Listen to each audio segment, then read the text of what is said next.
Tenemos aquí al profesor José Antonio Septién, quien nos viene a hablar de las joyas de la traducción. Bienvenido, José Antonio. Muchas gracias, Eli. Encantado de saludarte y de saludar a mi hermano Marcelo y a todos los que esta mañana nos acompañan en este evento tan importante. Pues cuando quieras, tienes luz verde.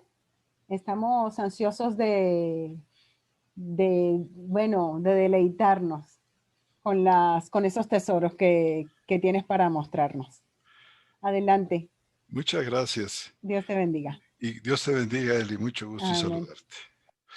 Bueno, pues, qué bendición que estamos reunidos. Recuerdo aquel evento que tuvimos en Argentina hace ya tiempo, tan importante, tan nutrido, de tanta participación y de tanta bendición. Qué bueno que nos volvemos a reunir. Eh, Bendito sea el Señor. Y bueno, en esta ocasión vamos a hablar de joyas de la traducción. Joyas de la traducción. Así nombramos a nuestra reunión, a nuestra participación esta mañana. Voy a esperar a que mi hermana comience con la primera lámina, donde está un cofre ahí. Es el cofre del tesoro, cuyas gemas brillan, brillan intensamente.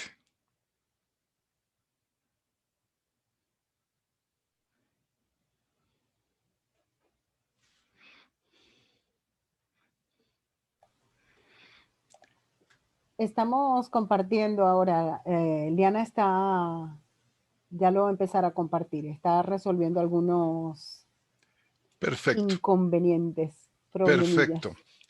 Yo creo que debemos estar muy agradecidos al Señor por la manera verdaderamente maravillosa en que ha restaurado su palabra.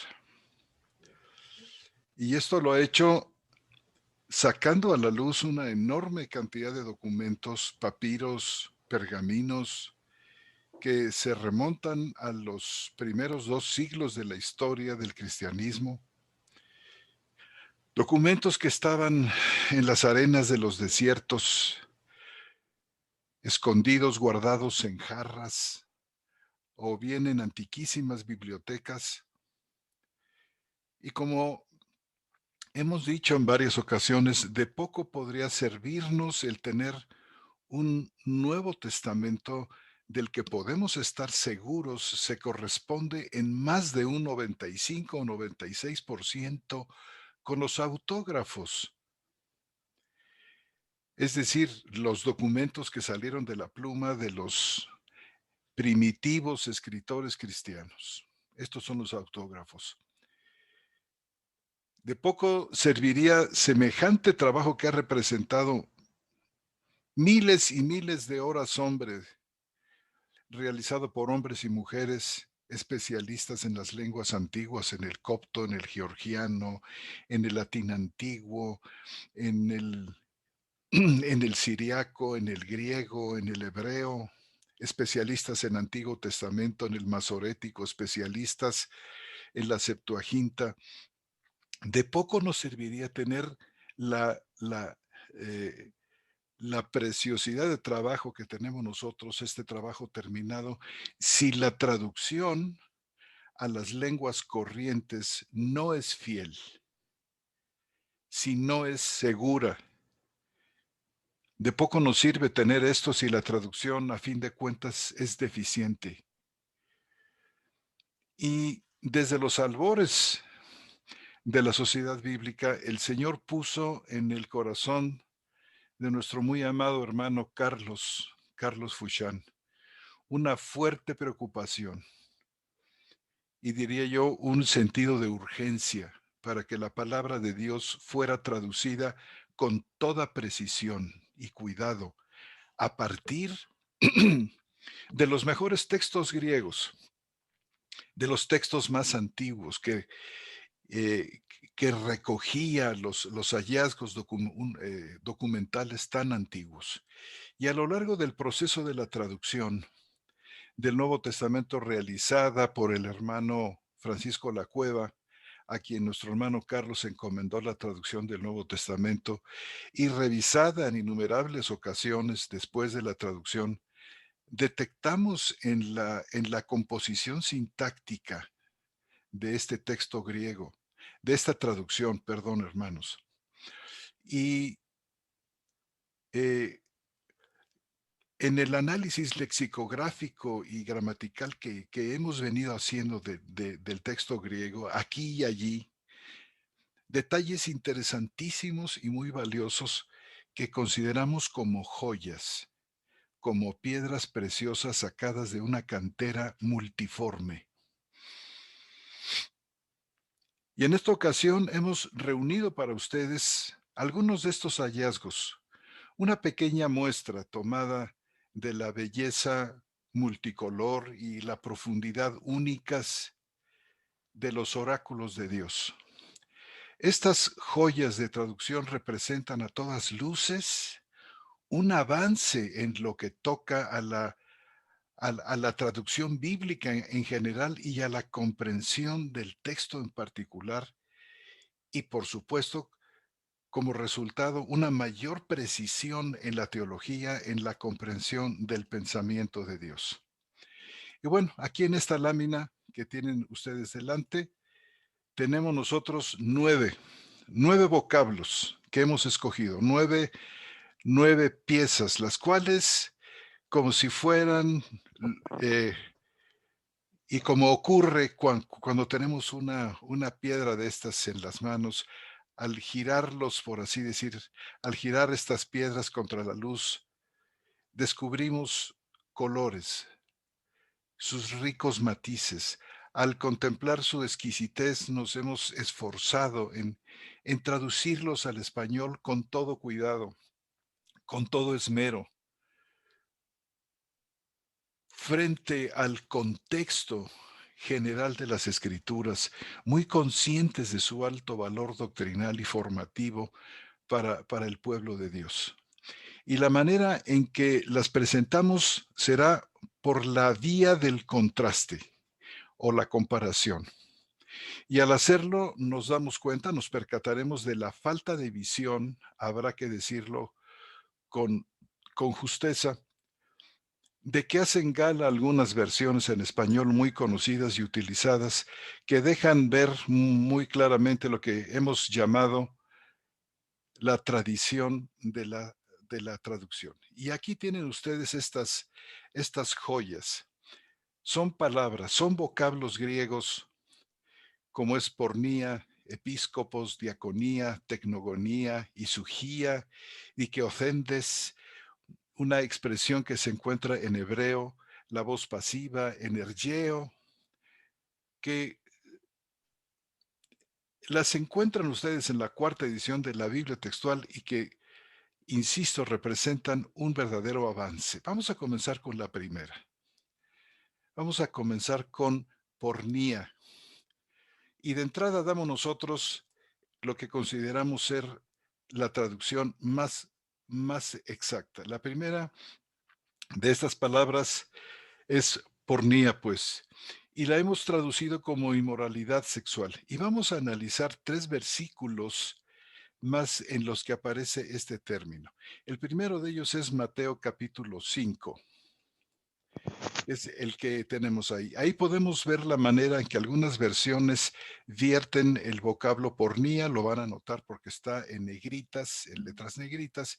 Y no solo eso, sino que también podemos ver cómo las traducciones dinámicas, en lugar de simplemente traducir el texto, lo comentan, lo explican, pero al mismo tiempo, tratando de hacer esto, muchas veces nublan el verdadero sentido de lo que el texto nos está diciendo.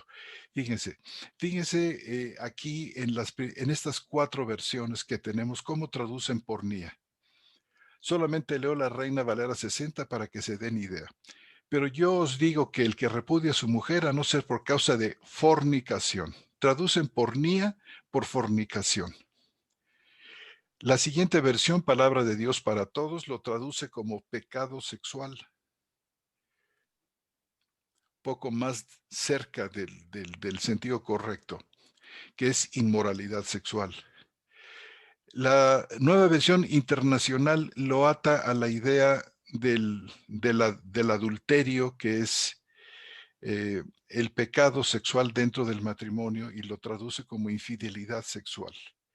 Y la traducción en lenguaje actual parece ser que tiene visos de una denuncia de homosexualidad. Dice, el que tiene relaciones con otro hombre.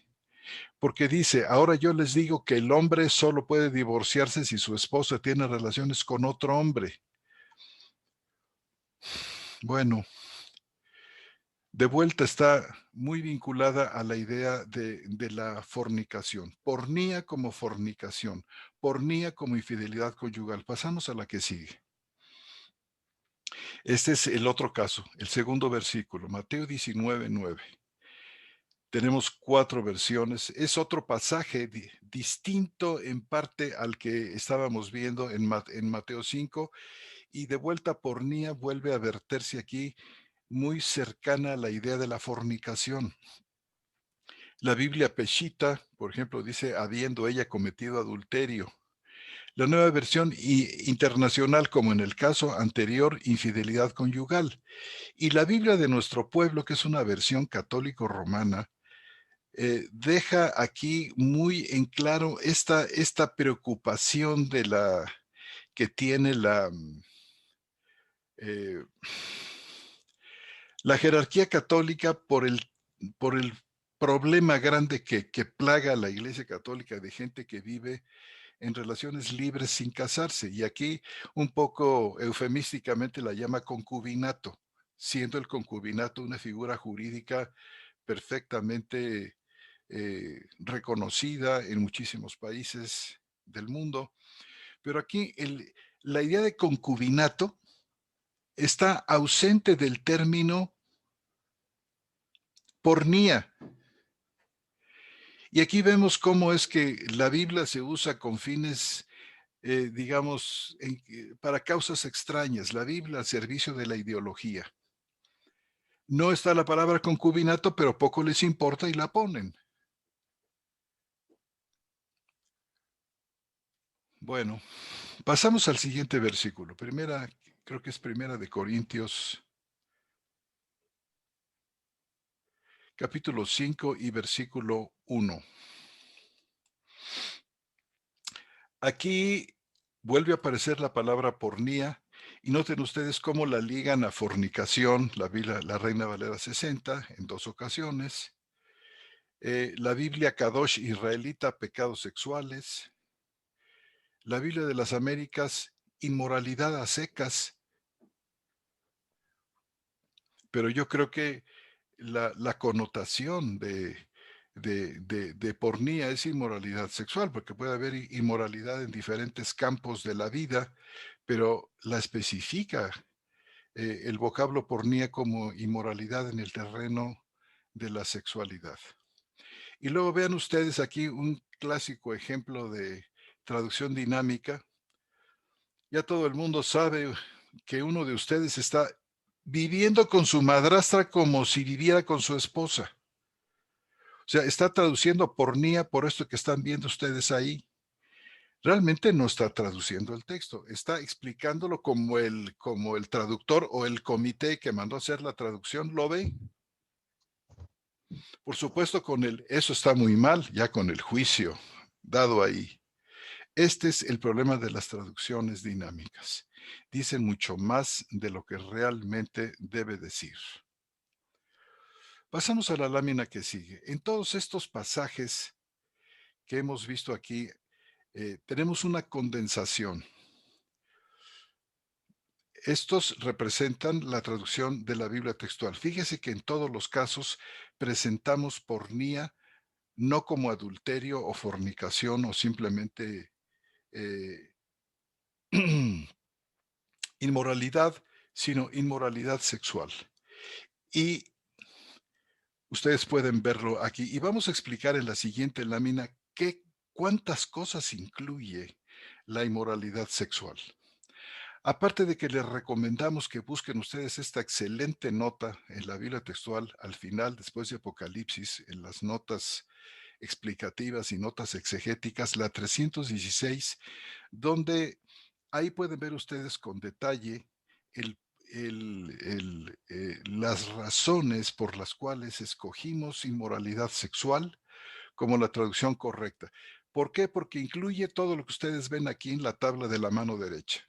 Incluye fornicación, ciertamente, adulterio, homosexualidad, violación, bestialismo, incesto y otras formas de sexo ilícito que están documentadas en los versículos del Antiguo Testamento, como ustedes ven aquí a un lado.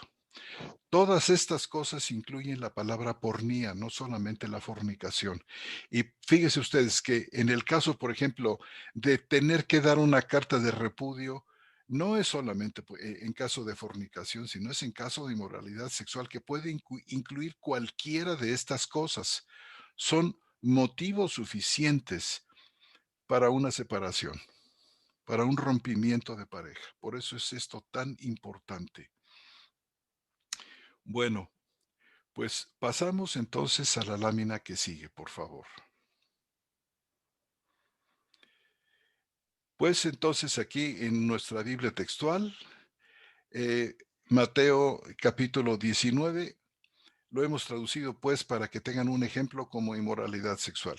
Os digo que cualquiera que repudie a su mujer a no ser por causa de inmoralidad sexual, en atención a la vista de la lista que acabamos de ver, y se casa con otra, comete adulterio. Pasamos, por favor, a la que sigue. Es decir, hermanos, así es como finalmente luce Mateo 19:9, por causa de inmoralidad sexual. Notamos, pues, y dicho sea de paso, que pornía tiene una referencia física, digamos, como relaciones sexuales ilícitas. Esto es lo que vamos nosotros a encontrar en la nota 316 de la Biblia textual, como también tiene un aspecto espiritual al apartarse de Dios y seguir a otros dioses. El problema de la idolatría que es considerada como pornía. Y bueno, recomiendo mucho que quien tenga su Biblia textual busque esta nota y va a recibir muchísima luz. Vamos a pasar a la siguiente gema que hemos escogido para ustedes. La palabra episcopos, que de entrada nosotros hemos traducido como cuidador. Pasamos a la lámina que sigue. La, la traducción de esta palabra varía, como pueden ustedes notarlo, en estas diferentes versiones españolas.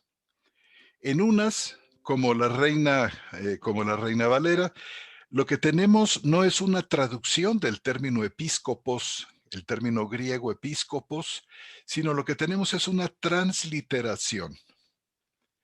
Transliterar significa representar los signos, las letras, los signos lingüísticos de un sistema de escritura, emparejándolos, por así decir, por los signos de otro sistema de escritura. Y esto puede ser reversible. En este caso, episcopos, noten cómo se translitera, obispo. Otro ejemplo de transliteración sería, por ejemplo, iglesia, eclisía, iglesia. No tenemos una traducción propiamente del término, sino una transliteración. ¿Qué significa eclisía?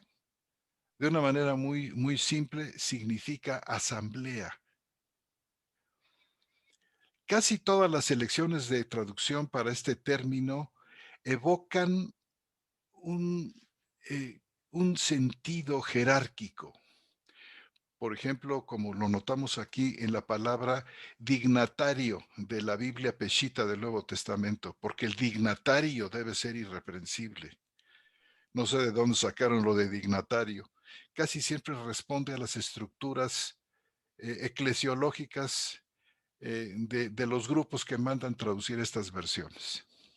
O, como en la traducción del lenguaje actual, los líderes de la iglesia, siendo líder una palabra muy, muy contemporánea, muy gringa, cargada con una serie de acentos que en un momento vamos a ver, que la verdad, hermanos, no tiene nada que ver con el significado del término episcopos, porque desde una perspectiva bíblica, este término está conectado con una palabra muy hermosa que aparece en el griego de la Septuaginta, que es episcopí. Este episcopí se refería a la visitación de Dios a su pueblo, Israel, cuando clamaba por encontrarse probado o castigado por Yahvé.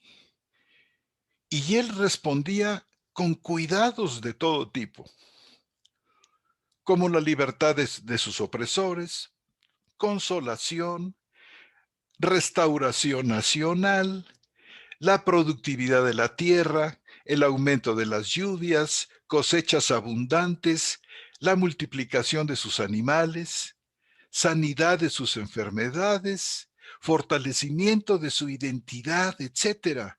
Todas estas cosas formaban la episcopía de Dios. Y es de aquí de donde viene la palabra episcopos, que trae consigo todas estas ideas en el que se muestra de una manera muy clara el cuidado de Dios por su pueblo. Por eso hemos traducido nosotros episcopos como el que cuida, el cuidador. Episcopos no significa sobrevedor, ni inspector, ni supervisor, que son traducciones muy corrientes, pero que reflejan muy poca reflexión bíblica y teológica. Todos estos términos, en suma, denotan de manera particular control, inclusive opresión. Entonces, episcopos no significa esto, sino algo totalmente distinto: cuidado, cuidado solícito. Los obispos no son señorones del rebaño, ni son policías de la iglesia, sino son más bien aquellos que muestran el camino, y lo muestran mediante el ejemplo. Muestran de una manera viva cómo es que se puede ser cristiano, sobre todo en este tiempo tan complejo y tan difícil. Realmente los obispos, los episcopos, en los que se contaban no solamente hombres, sino mujeres también, desarrollaban una función en la que mostraban con su vivir santo cómo es que es posible encarnar los valores cristianos en este tiempo y ser capaces de crear toda una cultura espiritual que se convierte en contracultura frente a las actitudes y frente al talante del mundo.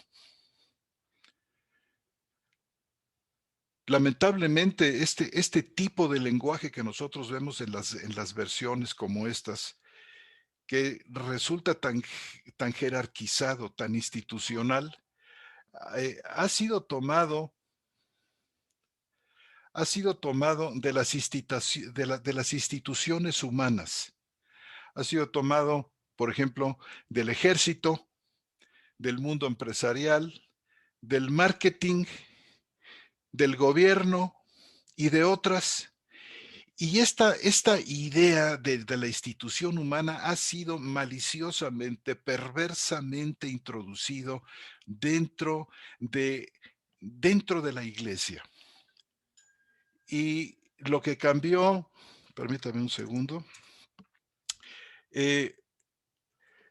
esto cambió realmente la comprensión que la iglesia debía tener de sí misma. Cambió la índole de la iglesia, de una familia sencilla de hermanos a una corporación empresarial como tenemos la desgracia de verlo ahora. Y con este tipo de jerga, de jerga institucional, se ha desarrollado un gusto, yo diría, malévolo por el poder, por el mando, por la dirección a expensas de la jefatura de Cristo, que es el Señor y cabeza de la iglesia. Y es erróneo traducir la palabra por pastor y menos aún por líder, como vemos nosotros aquí en esta lámina. Y quizás no hemos considerado los significados de las palabras que algunos estudiosos, muy entre comillas, escogen para traducir episcopos. Por ejemplo, decíamos la palabra supervisor. La palabra supervisor es ejercer la inspección superior en trabajos realizados por otros. La palabra sobreveedor significa superior de los veedores. ¿Y qué es un veedor? Bueno, pues una persona que ve, que mira o registra con curiosidad las acciones de los demás. Y otros términos parecidos con que quieren traducir episcopos como visitador, inspector, observador o líder. Les encanta la palabra líder, muy en boga. Se escriben cientos de libros sobre liderazgo. ¿Qué es un líder? A fin de cuentas, es una persona a la que un grupo sigue, reconociéndola como jefe u orientadora, tomando en consideración que jefe, y aquí estoy basándome totalmente a las definiciones del Real Diccionario de la Lengua Española que ustedes pueden consultar. Jefe, superior o cabeza de una corporación, partido u oficio.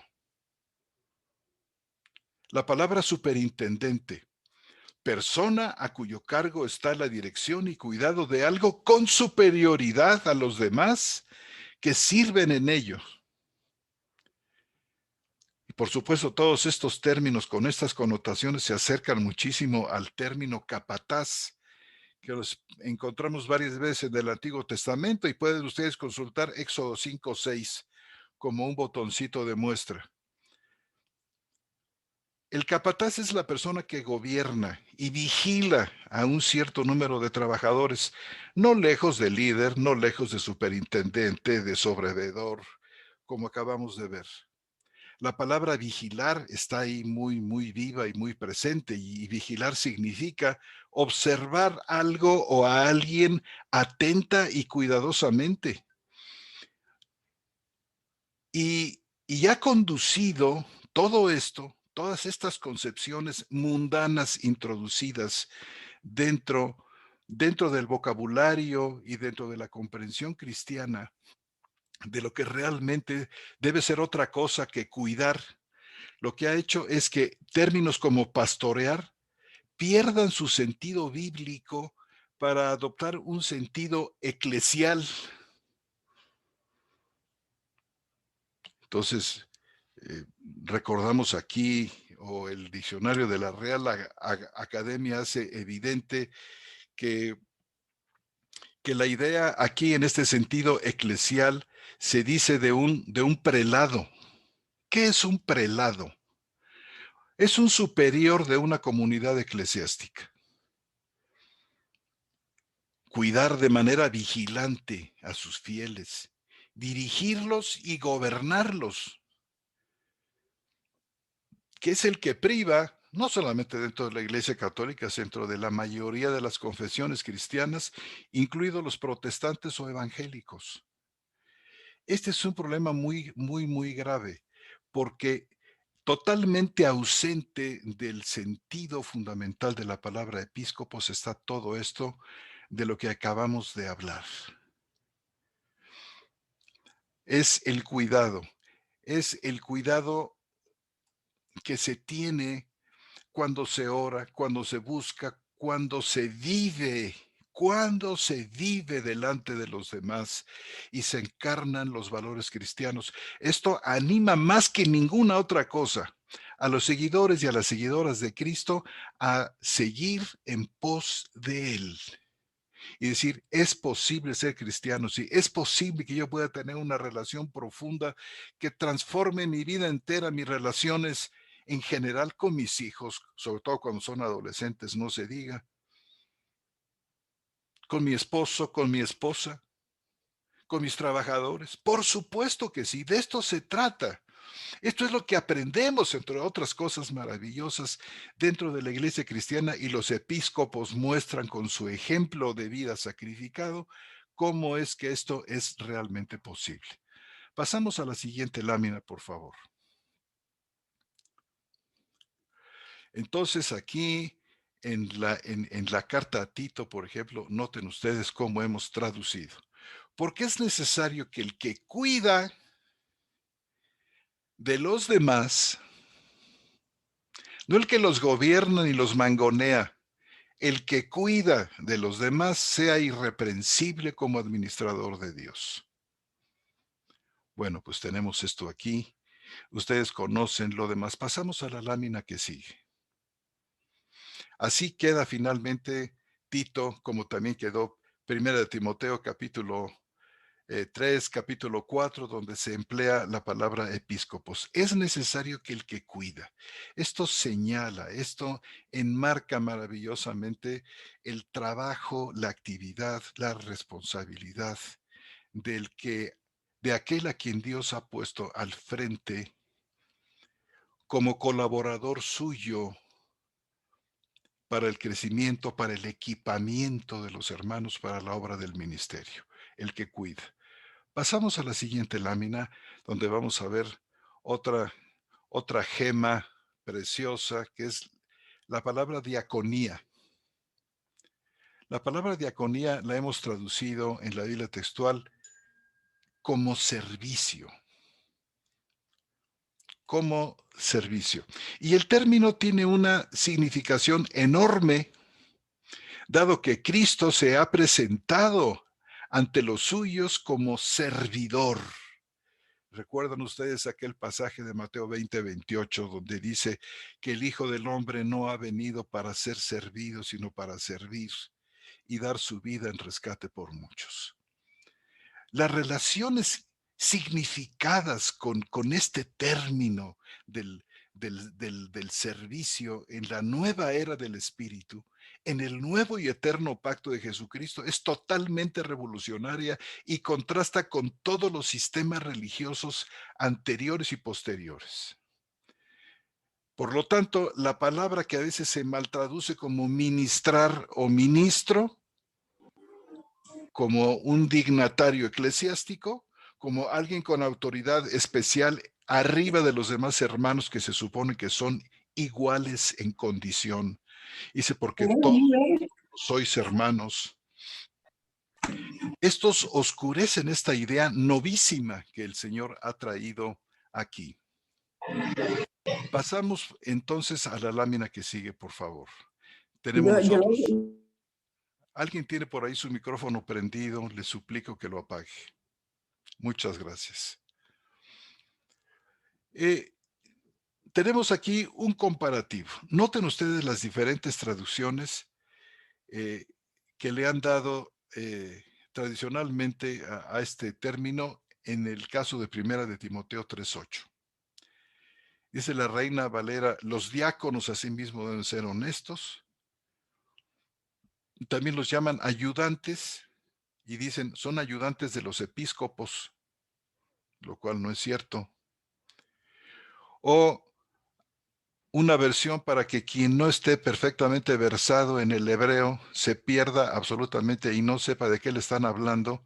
Asimismo, los shamashim, que cuando oye uno esa palabra dice, ¿sabes qué? Eso lo serás tú por si las moscas.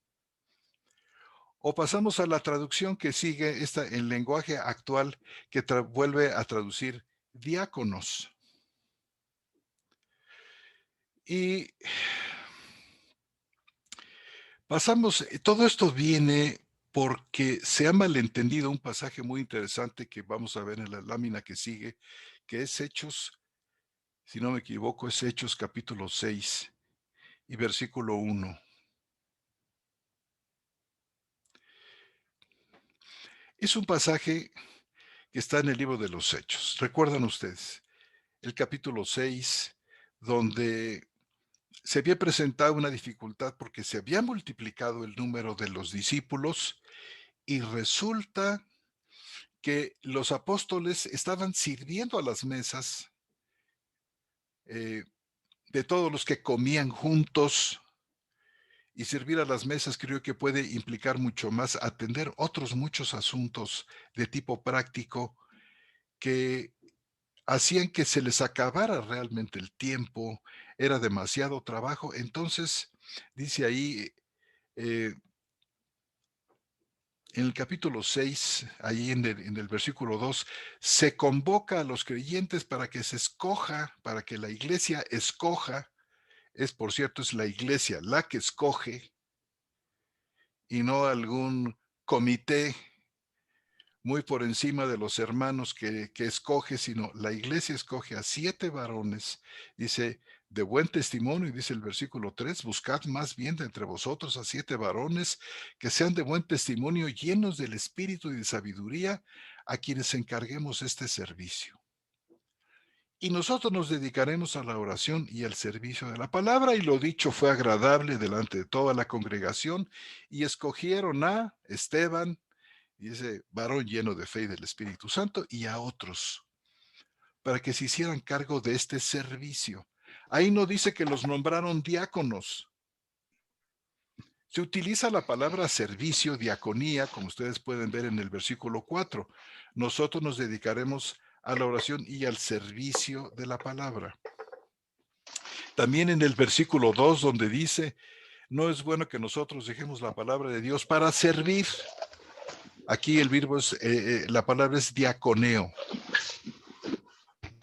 Entonces, hermanos, de aquí surgió esta idea del diaconado o de los diáconos, pero no se les llama específicamente así, no son una categoría jerárquica dentro de la pirámide eclesial, sino son un grupo de hermanos que se dedican a ciertas actividades de tipo administrativo, podemos decir, y de cosas parecidas. De aquí se derivó el término diácono.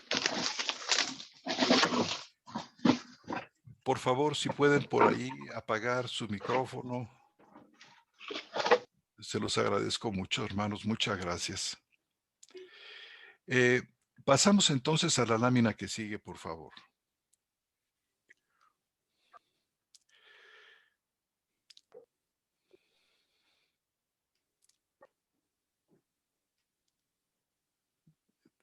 Por favor, si podemos pasar a la lámina que sigue.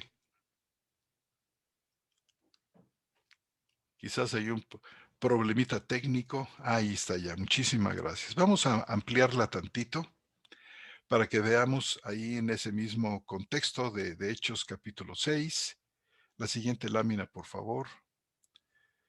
Tenemos un acercamiento. Fíjense, asimismo los servidores, dice 1 Timoteo 3:8, los servidores, no dice los diáconos, sino traducimos, no transliteramos. Los servidores, así de sencillo, así de simple, servidor, que es una palabra no humillante, es una palabra grandiosa, es la palabra que Cristo usó para referirse a sí mismo, hermanos, a su labor sacrificada a favor de su pueblo. Los servidores, es una palabra que Cristo ha honrado. Dignos, sin doblez de lengua, no adictos. Así se tradujo, pues, y esto significa realmente una joya de traducción. Pasamos ahora a una palabra que es de fenomenal importancia. La palabra es tecnogonía. Esta joyita azul que ustedes ven ahí, y van ustedes a descubrir aquí algo verdaderamente espectacular. La palabra tecnogonía significa nacimiento.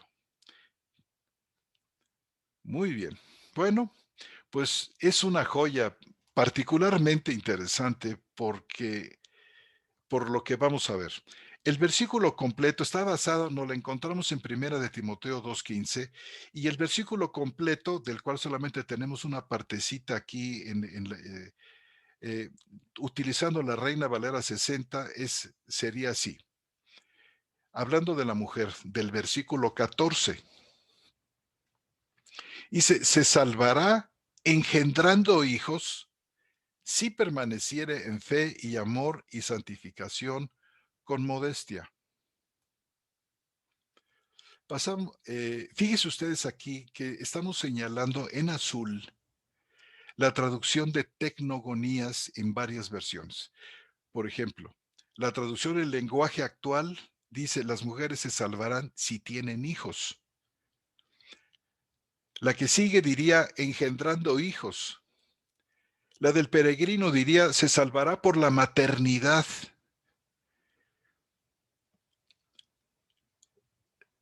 La versión Dios habla hoy: si cumple los deberes como madre, y la que sigue: engendrando hijos, o la Biblia de Jerusalén, por su maternidad. Es así, de esta manera tan variada como se traduce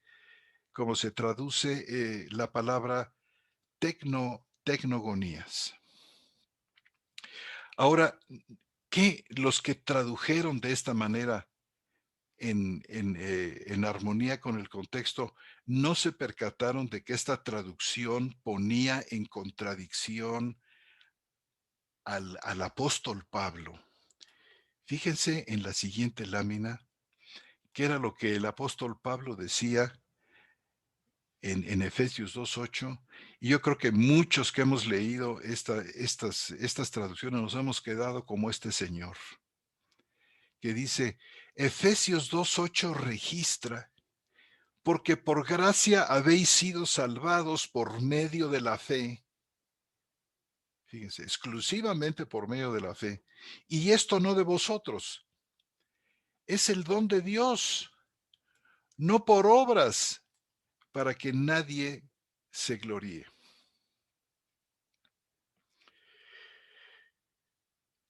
Fíjese, se añade aquí, y aparentemente solo para la mujer, como requisito para ser salva, aparte de la fe, algo más: tener hijos, ser madre, cumplir los deberes de madre. Otras versiones en inglés dice la crianza de los hijos. Pero la fórmula fe más algo más, cualquier cosa que sea la maternidad o lo que sea, es sencillamente otro evangelio. Es, para decirlo clarísimo, es una herejía, es anatema.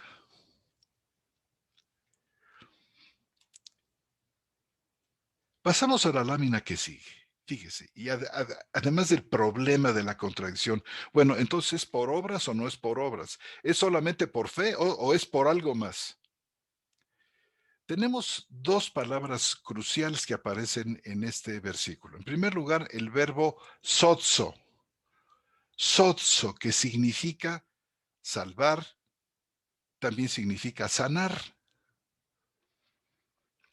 Y aquí, en Timoteo, como en las demás epístolas de Pablo, el término tiene en todas las ocasiones en que él lo usa el sentido de salvación espiritual. No preservar, porque algunas traducciones dicen será preservada. No, el texto no dice preservar. El texto dice salvar. ¿Qué significa preservar? Significa proteger, significa resguardar anticipadamente a alguien o algo de algún daño o peligro. Pero no es este el sentido de sozo, que claramente se refiere a la salvación espiritual. Y tenemos aquí también el otro sustantivo, que es nuestra joya de esta tarde, que es tecnogonía, que se traduce de diversas maneras, como lo hemos podido ver. Pasamos a la siguiente lámina, por favor. Por favor. Muchas gracias. Bueno, hay un parecido entre una expresión que encontramos en la Septuaginta, es decir, el Antiguo Testamento hebreo traducido al griego, una conjunción de dos palabras: texi, que quiere decir tener, Texitecna, tener hijos, que puede ser un interesante antecedente de la palabra tecnogonía. Pero aparte de este parecido que tenemos aquí, hay otras poderosas razones exegéticas que nos llevan a adoptar nacimiento como la traducción correcta para este pasaje. Por ejemplo, hermanos, si ustedes leen con cuidado, no lo puedo hacer yo en este momento porque sencillamente rebasaría por completo el tiempo que me han asignado y porque me ha tocado a veces explicar este pasaje, este capítulo 2 que tiene 15 versículos, en casi 5 horas de exposición. Así de rico es. El empleo que hace Pablo aquí de Génesis capítulo 3, 14, 15, el famoso protoevangelio, y la manera donde habla de Adán y Eva, de que la simiente de la mujer aplastaría la cabeza de la serpiente. Y la manera como Pablo trae este trozo, este protoevangelio, este trozo de Génesis, y la manera como funciona en esta narrativa en el primer capítulo de Timoteo, en el capítulo 2, versículos 13 al 15, decía, es tema de un estudio completo y es fascinante. No solamente Pablo cita al hecho de que Eva fue engañada como para decir, ves, por eso las mujeres tienen que guardar silencio, como lo dice 2, 3 versículos antes. Tienen que estar calladas.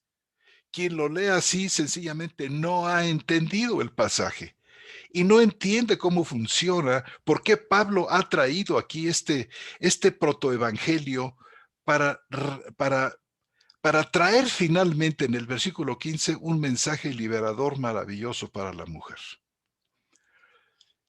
En síntesis, el utilizar aquí nacimiento en lugar de la maternidad y esto no se refiere a otra cosa este nacimiento, sino al nacimiento del Hijo. Se refiere a la simiente, a Cristo mismo. Entonces, cuando dice será salvada por el nacimiento, como vamos a pasar a ver, se refiere al nacimiento de Cristo. Y no solamente se resuelve aquí el problema de una contradicción con el mismo Pablo que ha dicho que la salvación es solamente por fe y no por obras, sino que vémonos aquí también cómo Dios dignifica a la mujer y levanta a la mujer cristiana de la acción terrible que se expresa en el versículo 14, cuando dice que por el pecado de ella se incurrió en, eh, en transgresión y de hecho el género humano cayó.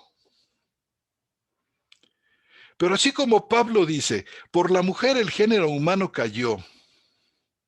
Bueno, es por la mujer también que viene la gran restauración con el nacimiento de Cristo, que es el Hijo de la mujer. Y me quedo hasta aquí porque hay muchísimo más hermoso que explicar aquí, pero en síntesis, muy apretada y siento tanto que no me explaye más. Esto es lo que significa nacimiento. Pasamos a la lámina que sigue. Y saben, no es esto una ocurrencia de mi hermano Carlos Fouchán o mía. Esto es, además, ha sido ampliamente corroborado, como nos hemos podido dar cuenta, por muchas versiones, sobre todo en inglés, en las notas marginales que vienen de las versiones eh, eh, aceptadas. Por ejemplo, fíjese, en la Biblia que comenta Berkeley y New Berkeley, donde el texto dice a través de la maternidad, porque pues, es el texto, el texto aceptado, aun cuando ponga en contradicción a Pablo, pero los, los comentaristas que ponen al pie de página dicen salvado a través del nacimiento del Hijo. Cuando tocan este pasaje de primera de Timoteo 2:15. Dice, saved through the birth of the child, salvado a través del nacimiento del Hijo. O la versión de Fenton, que aunque en el texto aparece se salvará por la maternidad como la anterior, ellos en la nota marginal ponen a través de la maternidad, es decir, por el nacimiento del Hijo Divino. O la versión de Tyndale, el Nuevo Testamento de Tyndale, que dice, salvado a través del nacimiento del Hijo. Salvada la mujer a través del nacimiento del Hijo. Pasamos a la lámina que sigue, donde tenemos otros comentarios por el mismo tenor. Los textos, por ejemplo, de John Montgomery, y las versiones de Goodby, en el margen de la Revised Standard Version dice, por el nacimiento del Hijo. O la Common English Bible, que en el margen a 1 Timoteo 2:15 dice, salvada por el nacimiento de un hijo, es decir, por el nacimiento de Jesús. No se salva la mujer por la maternidad o por el parto, ni es preservada de los dolores del parto o de los peligros del parto. La mujer es salvada por el nacimiento del Hijo, y la conexión que existe en el versículo 13 como Eva, y es como funciona aquí esta narrativa de Génesis, se convierte en la mujer en el versículo 14. Y se refiere en ella en el versículo 15 con el plural, serán preservadas. En plural, no en singular como la mayoría de las versiones equivocadamente pone. Y este plural representa algo muy importante, porque es Eva como representante, valga la redundancia, de las mujeres y de las mujeres cristianas. No simplemente de la mujer en general, sino de la mujer creyente, que son las que son salvadas por el nacimiento del Hijo. Bueno, por eso en la Biblia textual, en esta sección pusimos, como ustedes ven, dice, no fue engañado Adán, sino que la mujer, siendo completamente engañada, ha ocurrido en transgresión, pero será salvada mediante el nacimiento si permanecen en fe, amor y santificación con sensatez. Este condicional que parece, bueno, si no es salvada por la maternidad, entonces sí es salvada si ella permanece, pero no hemos podido entonces tampoco entender que esto de permanecer en la fe es exactamente la obra de Dios y no la obra del hombre. No es a través de la fe, como dice Pablo en Efesios 2:8, que la salvación se consigue. Permanecer en la fe es la obra de Dios. Permanecer en amor es la obra de Dios, es el amor agapi. Y permanecer en la santificación no es otra cosa que la conformación a la imagen de Cristo, a la cual hemos sido llamados y predestinados. Entonces, además, este condicional no sirve para otra cosa, sino para distinguir a la mujer cristiana del resto de las mujeres, porque solamente la mujer cristiana es la que permanece en fe, amor y santificación con sensatez. Bueno, pues pasamos nosotros. Miren ustedes aquí, esta nota al pie, a veces un plus maravilloso aquí al pie de 1 Timoteo 2:15. Dice aquí, y la voy a leer porque vale la pena hacerlo y no es muy larga. El vocablo tecnogonía no define el acto de procreación, ni el proceso de maternidad, ni la crianza de los hijos. En este caso, el artículo determinante tis, que significa él, evidencia que Pablo no se refiere a la salvación física, a la preservación, sino a la salvación espiritual que trajo el nacimiento del Cristo. De aquí que este nacimiento sea el nacimiento por excelencia. Preciosa nota y algo muy interesante para meditar. Entonces es así como finalmente queda, ustedes ven, primera de Timoteo 2:15 en la Biblia textual. Precioso cómo Dios exalta a la mujer, no la deja caída, no la deja frustrada, no la deja con un sentimiento de culpa por lo que ocurrió en el Edén, sino que la exalta a un grado absolutamente impresionante. Es más, Cristo mismo salva a la mujer de la maldición antigua de que será sometida a la voluntad del marido y a las decisiones de él. Pone en perfecto pie de igualdad a la mujer junto con el hombre. Bueno, pasamos a la siguiente piedra preciosa, que sería en este caso, como vemos aquí, diqueofendes, que está en primera de... es Gisugía, perdonen ustedes, una palabra muy interesante que también está aquí en primera de Timoteo capítulo 2, que quiero que vean ustedes qué es lo que significa Gisugía. Está en este mismo capítulo 2. Significa tranquilidad. Pero vamos a ver cómo han traducido la palabra tranquilidad algunas versiones. Ahí la traducción del lenguaje actual, que las mujeres aprendan en silencio. O la que sigue, que aprendan calladamente o que aprendan en silencio, calladamente, en silencio.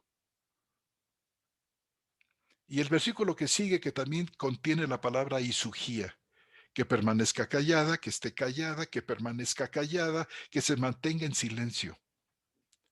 Esta es una traducción amañada y perversa. Fíjense ustedes en la lámina que sigue. En primera de Timoteo, capítulo 2:2, o sea, unos cuantos versículos atrás, cuando habla de que los hombres debemos orar, de que todos los creyentes debemos orar por nuestros gobernantes, dice, para que podamos vivir una vida, dice la Biblia de las Américas, sosegada, o la Reina Valera 60, que vivamos reposadamente, que podamos vivir tranquilos, que vivamos una vida sosegada, la Biblia del peregrino, para que podamos vivir serenos, para que podamos gozar de una vida pacífica, tranquilos. Y esta palabra que se traduce aquí como sosegada, reposadamente, tranquilos, es isugía. La misma palabra que aparece en Primera de Timoteo capítulo 2:12, nada más que allí se la aplican a la mujer diciéndole que esté callada. Y hay una regla en hermenéutica muy interesante que dice que una palabra que se utiliza en un contexto tan apretado, tan cercano como es este del capítulo 2, tiene siempre el mismo significado. Es decir, si en el capítulo 2, en el versículo 2, capítulo 2, traducen sosegada o reposadamente, entonces este es el significado que debe tener en los versículos que sigue, porque forma parte inextricable, inseparable del contexto. Entonces pasamos a la lámina que sigue. Además, tenemos otra excelente razón. Dice, no hay mandato imperativo en este texto. Cuando dice la redacción de muchas versiones, no permito a la mujer, puede sonar como un mandato, pero no es así en el texto griego. En el texto griego no tenemos nosotros un imperativo, sino tenemos un simple presente de indicativo, que podemos además traducir de manera continua. No estoy permitiendo a la mujer. Siguiente lámina, por favor. Y no lo está permitiendo en ese momento por, por una razón muy importante, hermanas, porque estaba habiendo problemas, y aquí es la importancia de leer la carta completa, de entender también lo que es el trasfondo histórico de esta carta, algo en el que en este momento no me puedo detener, pero es motivo de estudio para todos los que estamos aquí presentes. Eh,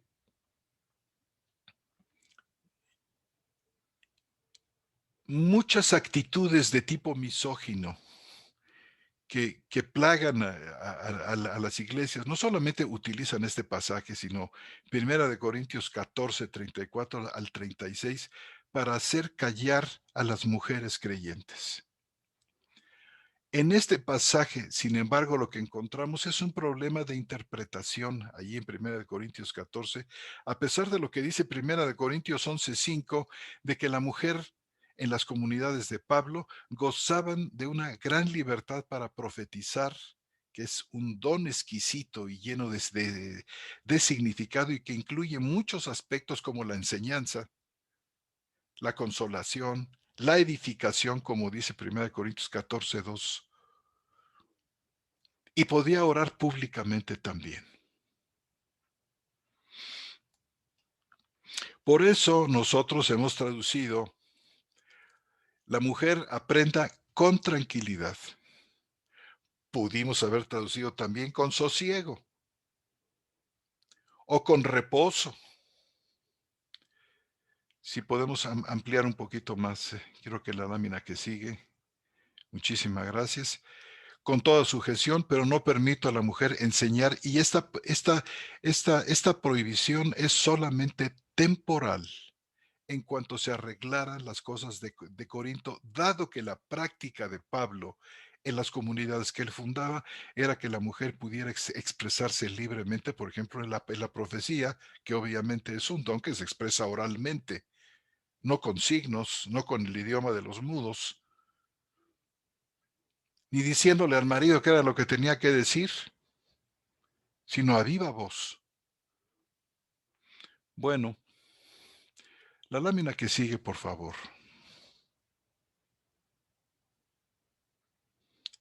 Otras versiones, hermano, gracias a Dios por esto, de Primera de Timoteo capítulo 2, 11, 12, han traducido de una manera correcta el pasaje. Por ejemplo, la Nueva Versión Internacional dice: la mujer debe aprender con serenidad, debe mantenerse ecuánime, o la palabra de Dios para todos, escuchando con calma, que mantenga una actitud de tranquilidad, que escuche quieta, sosegadamente, sin protestar o con discreción, como dice la Biblia de América. Qué bueno que han traducido de esta manera, y quien lea esto puede sentirse realmente ayudado, consolado, orientado correctamente. Pasamos a la lámina que sigue. Aquí en Primera de Timoteo tenemos algo que tiene que ver también con la mujer, es muy importante. Dice, para que noten ustedes cómo a veces las traducciones encadenan, ciegan y paralizan la actividad siempre benéfica de la mujer dentro de la congregación, en la asamblea y fuera de ella. Cuando, por ejemplo, en las versiones tradicionales se dice que la mujer debe tener señal de autoridad sobre su cabeza. Y resulta que esto también es una traducción que tiene que ser matizada por completo. En primer lugar, la palabra exusía, que aquí que se traduce como autoridad, no significa señal de autoridad, sino simplemente autoridad.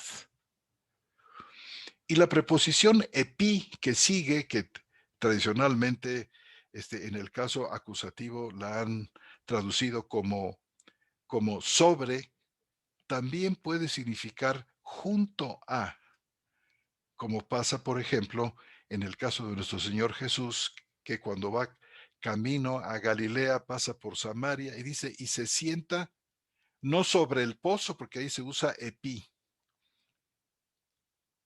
En el mismo caso, Jesús no se sienta sobre el pozo porque sencillamente se iría abajo.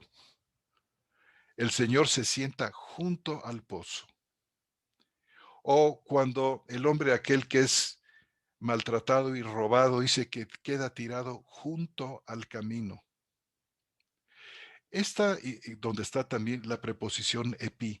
Entonces, epi como junto a, hace aquí, en este contexto de Primera de Corintios 11, del 1 en adelante, hace un sentido maravilloso.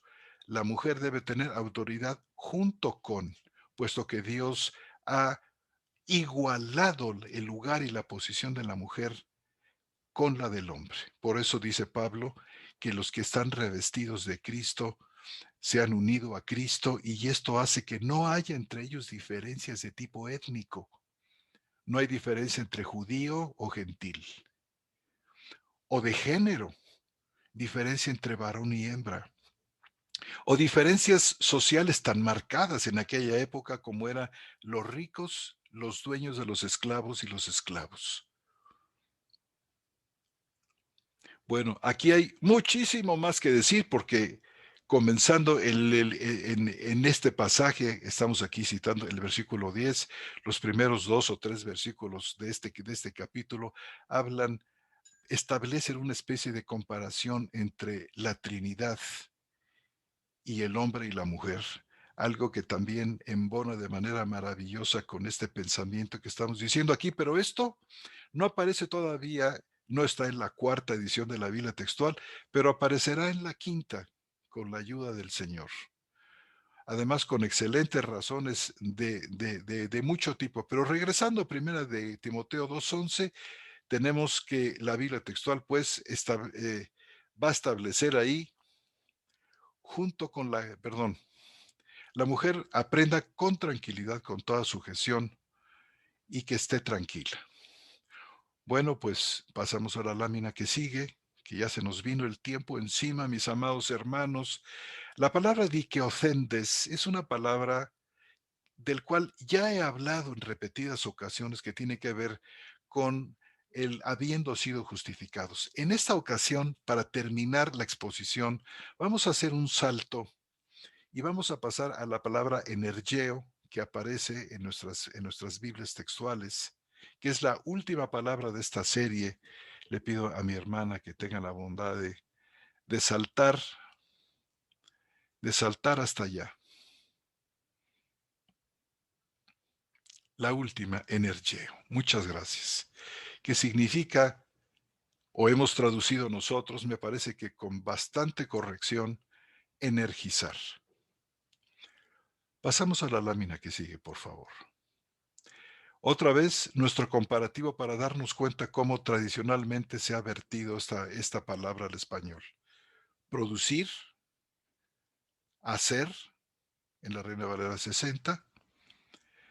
Despertar, él despierta en ustedes. Da el poder. La Biblia de las Américas, quien obra o hacer. La traducción en lenguaje actual, motiva a hacer el bien. Ayuda a practicarlo.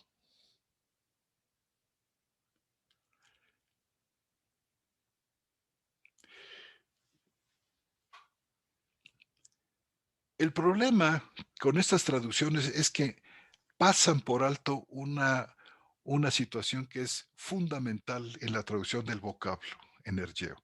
Es que solamente se usa para la actividad sobrenatural.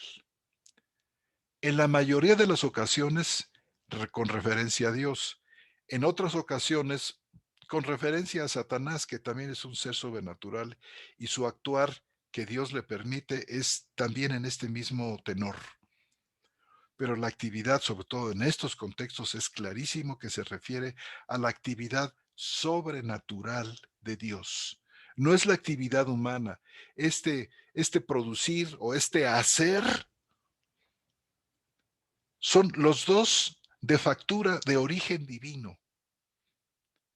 Hacer, Dios da el querer como el hacer. Este hacer no es como la respuesta humana al querer que da Dios, sino es el hacer de Dios en nosotros. Dice, haciendo Él en nosotros, dice la carta a los Hebreos, haciendo Él en nosotros lo que es agradable delante de Dios. Hebreos capítulo 13, versículos 20 y 21. Lámina que sigue, por favor. Aquí tenemos este versículo de Filipenses 2:13 en forma de interlineal para que lo puedan ver un poquito más claro. Aunque ustedes saben, los interlineales siempre tienen su propio orden de palabras, lo vamos a arreglar nosotros. Dice, porque Dios, o Dios porque Dios es, dice, o energón, que es un participio en presente, en continuo, dice, es el que está energizando. Me parece ser que el pasaje, si me dan ustedes la oportunidad, en Hebreos capítulo 13,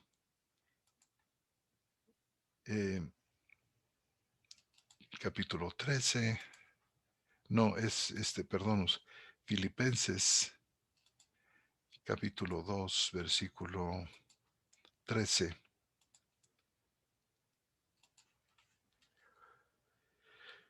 Es un presente, es un presente en voz activa que puede traducirse perfectamente y embona muy bien con otros pasajes que hemos traducido como un presente continuo. Es el que está energizando de manera constante, de manera cotidiana, de manera continua, sobrenaturalmente, impartiendo energía, energía salvífica en nosotros. Dice, dando no solamente el querer, dice, sino también, noten ustedes, vuelve a utilizar el verbo energeo. To energin. Una vez más tenemos aquí, bueno, aquí tenemos un infinitivo en tiempo presente, precedido de un artículo, el artículo neutro to. Una combinación que significa lo que ustedes están viendo allí. Es un hacer, pero es un hacer energizado. El hacer energizado según su designio, según su querer, según su elección, que también puede traducirse Evdoquías de esta manera como paz a los hombres de su elección. Dice Evdoquías, ahí también aparece la palabra. Entonces, este querer es el querer de Dios que nos mueve. Porque ¿de qué sirve que queramos si no podemos? ¿O de qué sirve que podamos si no queremos? Entonces Dios sobrenaturalmente y poderosamente nos obsequia ambas cosas. Nos obsequia el hacer donde Él está en nosotros haciendo. Esta es la participación de Dios en el proceso de la santificación. Por eso en la mujer, cuando dice la mujer que permanece en la santificación, está permaneciendo en este energin de Dios. La hace permanecer Dios a la mujer y al hombre en este hacer energizado. Pero fíjese cómo también tenemos aquí energin, pudo haber usado Pablo otra palabra para hacer, si realmente lo que él quería decir era que, bueno, Dios da el impulso del querer, pero el hacer es del hombre, pudiera haber usado, por ejemplo, pieo, u otra palabra, hay 3 o 4 palabras más, prazo, por ejemplo, otra palabra para hacer, pero no, el Señor dice que este hacer es el hacer de Dios, es un hacer energizado sobrenaturalmente, según su designio. ¿Se dan cuenta ustedes de la belleza de cómo es que Dios está presente en cada aspecto de la salvación? Y esto es el resultado de la muerte de Cristo, de la redención, de la obra hecha una sola vez para siempre. Por eso Hebreos 10:14 dice que es por la obra que hizo una vez para siempre que nos lleva a la perfección definitiva, haciendo Él en nosotros lo que es agradable delante de Dios. Nos santifica, dice, continuamente. Esto hace en los que Él está santificando.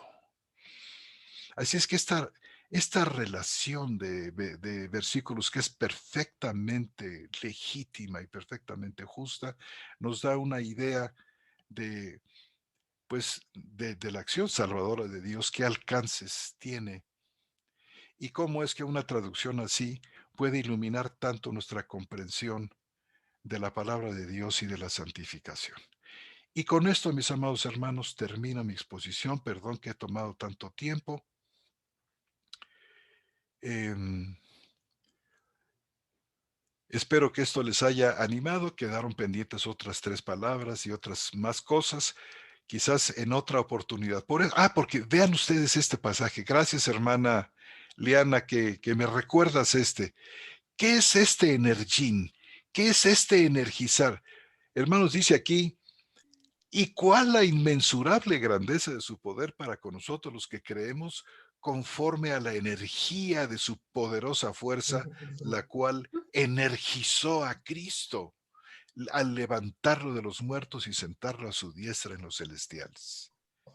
Si nosotros vamos a estar sentados también, como dice Efesios 2:6, en los celestiales, se debe a esta fuerza maravillosa que levantó a Cristo. Es la misma que nos energiza a nosotros para andar en sus caminos y llevarnos finalmente a la hora final. De veras que la obra que Él empezó, Él la va a terminar y la termina gloriosamente a través de medios maravillosos como este.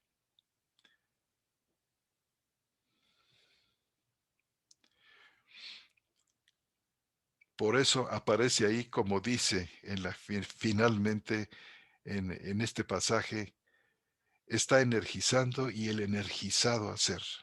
No encontramos una mejor palabra que este juego de palabras, el energizado a ser, para transmitir esta idea magnífica que tenemos aquí. Hermanos, muchas gracias por su atención y, y ha sido un placer estar con ustedes este día.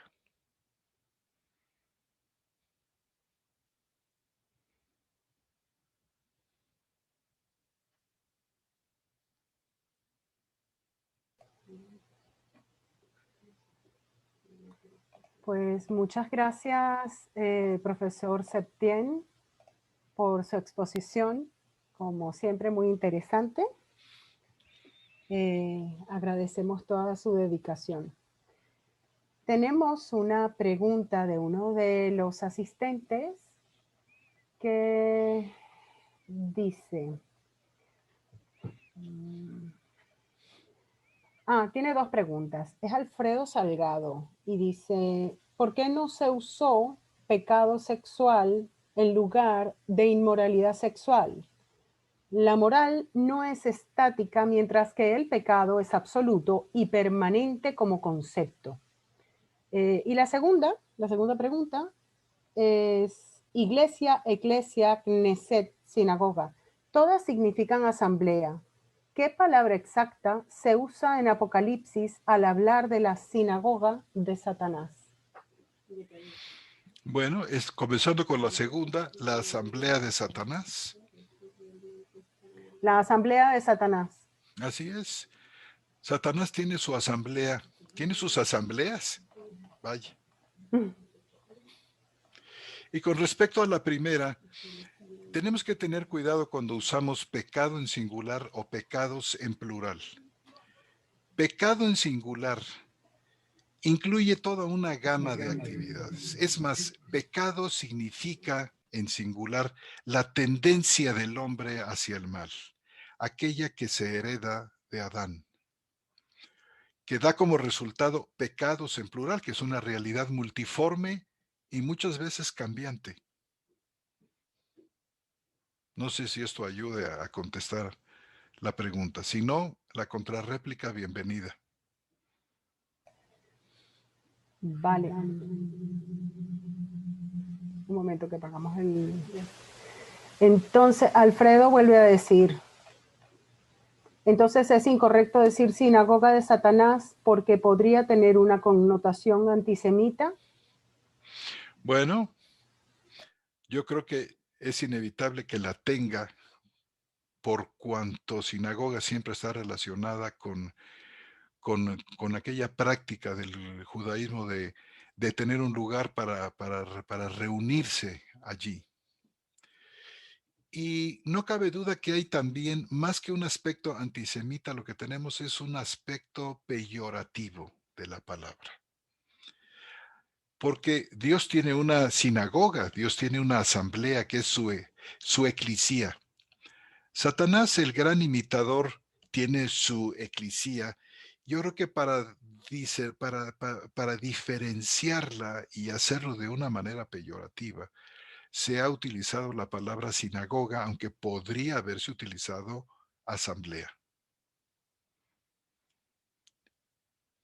Esto de alguna manera para denostar en algún sentido esta, esta, esta tendencia de Satanás hacia la falsificación y la imitación.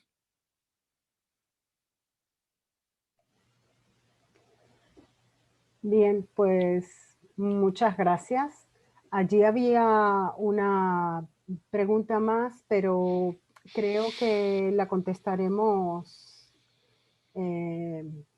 después por correo o por teléfono, o las publicaremos en la web o por Facebook. Profesor, le estábamos, antes de que usted se conectara, estábamos hablando de Querétaro. Al hermano José Antonio lo conocemos desde hace ya 20 años, ¿verdad?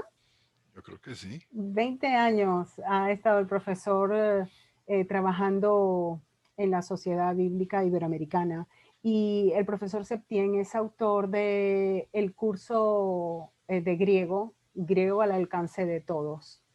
Cuéntenos un poquito acerca de ese curso, cuántos niveles tiene, cómo es el formato, cómo se puede adquirir.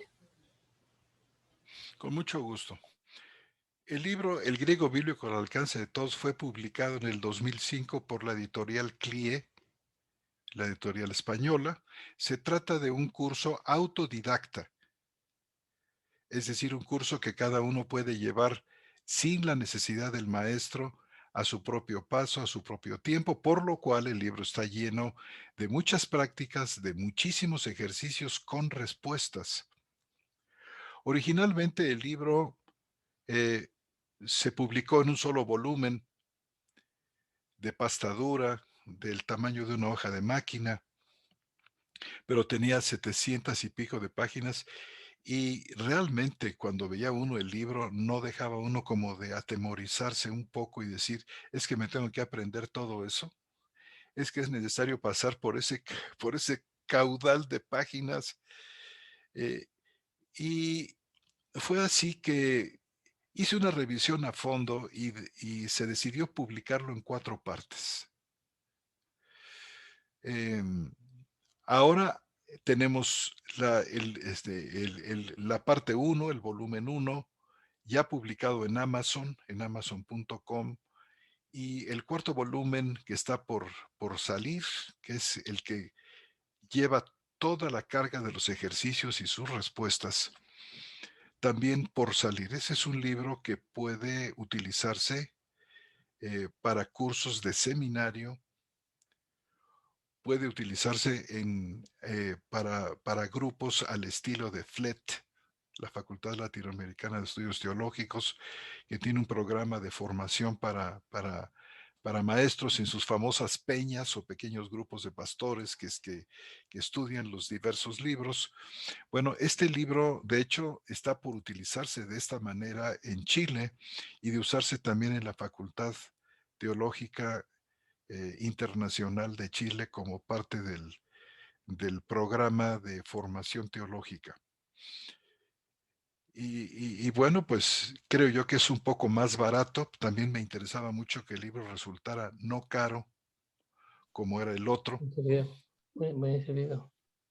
Así es que, pues, bueno, esto es, mira, está aquí mi hermano Estefo, mi muy querido hermano Fernando Estefó. Cuánto gusto, hermano. Gusto saludarte también. Gracias. Es verdad lo que tú estás diciendo. Estamos en agosto por empezar el curso con el profesor Septién en griego, de griego digo, y estamos ya con unas 14 personas inscritas o preinscritas. Entonces, bienvenidos los que quieran tener información. Estoy para servirles. Mi hermano es el director de la Facultad Latinoamericana de Estudios Teológicos, FLET, en Chile. Y bueno, a mi querida hermana Eli Fushan, muchísimas gracias por este espacio que me concedes para hablar de mi libro. Pues el placer ha sido nuestro. Es que, bueno, yo por falta de tiempo, pero si no, sería tu alumna. No sé si de las mejores, pero bueno, quizás repetiría varios cursos.